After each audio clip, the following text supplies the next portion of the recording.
Hi all, இன்னைக்கான topic என்னன்னா எமிஸ்பேட்டியல் neglect. எமிஸ்பேட்டியல் நெக்லெக்ட்ன்றது ஒரு நியூரோ சைக்காலஜிக்கல் கண்டிஷன்.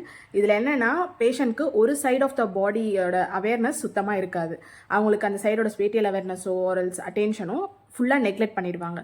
இது எந்த சைட் மோஸ்ட் காமன் பார்த்தோம்னா லெஃப்ட் சைட். இது ஏன் லெஃப்ட் சைட்னா நம்மளோட ரைட் பிரெயின் வந்து ரெண்டு சைட் ஆஃப் த பாடிக்குமே ரெஸ்பான்சிபிள். ஆனால் லெஃப்ட் சைட் பிரெயின் வந்து ரைட் சைடுக்கு மட்டும்தான் ரெஸ்பான்சிபிள். ஸோ அதனால லெஃப்ட் சைட் தான் எப்பயுமே அஃபெக்ட் ஆகும். என்ன கண்டிஷன்ஸ்லாம் வரும்னு பார்த்தோம்னா stroke, traumatic brain injury, tumours, neurodegenerative disease, அந்த மாதிரி கண்டிஷன்ஸில் இந்த நெக்லெக்ட் பார்க்கலாம்.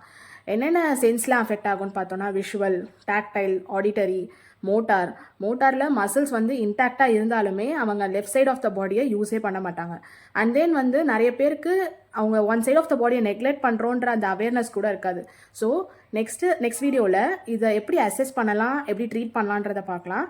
இன்னும் நிறைய ஹெல்த் டிப்ஸ் தெரிய ஸ்டூடெண்ட்ஸ் படிஸை ஃபாலோ பண்ணுங்கள். தேங்க்யூ.